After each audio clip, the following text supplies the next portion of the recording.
It's going. Thank you everyone for joining me today. Happy Halloween! Happy Halloween! So I'm going to talk to you about black cats, something that's very important to me. Here's some statistics that might be, I found alarming, at least from the ASPCA. I don't want to read them all off, but some of them that I thought were pretty alarming was 3.4 million cats go into shelters every year.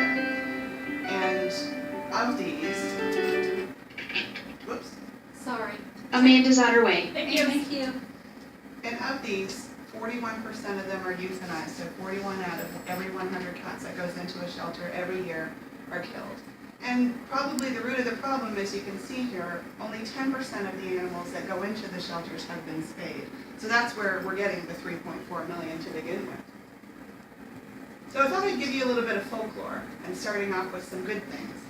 I thought this was really fun. Ancient Egyptians believed cats would bring prosperity, and so sometimes they were mummified and then put in a tomb with the family.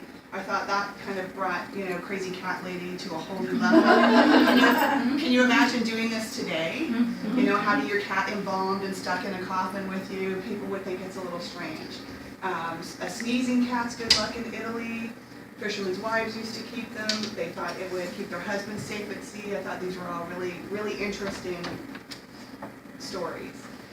And this came from a website called Ancient Superstitions. Some of the bad superstitions that go along with black cats. Way back in 1232, and I probably don't think this is so bad because in 1232 people weren't very nice and they did bad things to everybody.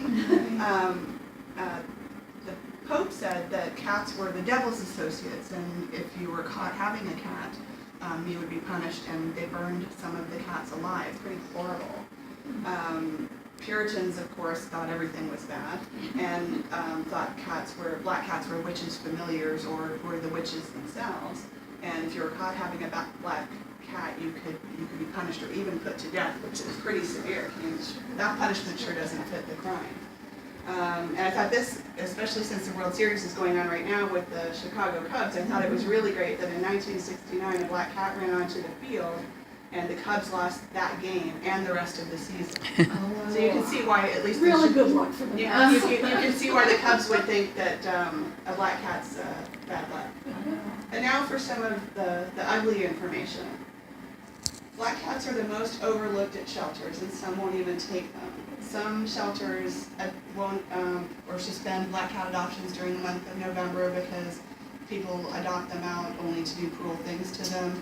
And I thought this was interesting, would use them to add to their holiday decor, only to return them afterwards. I think it's okay to take them and use them in your holiday decor if you're going to keep them, because I do that, obviously. Black cats really do have some bad luck. This was an interesting article I found from the Huffington Post. 13% of Americans really are superstitious about a black cat crossing their path, and 26% said color was important when adopting a cat. Now, if I could have put together a graph, I'm not very good at that, but this article said that tabbies set the baseline for adoption, so they're kind of like the most averagely adopted color cat, with white cats being on the top. So if you had, I guess, like a graph, you'd see way more white cats, tabbies in the middle, and down at the bottom, black cats being the least adopted. These are reasons to adopt a black cat, in case you're so inclined. Speaking of torture. You can always find a black cat in the snow. I know that doesn't really make a whole lot of sense in Florida, but it's true. Black goes with everything. You don't have to worry about your cat matching things. It's like having your own mini panther.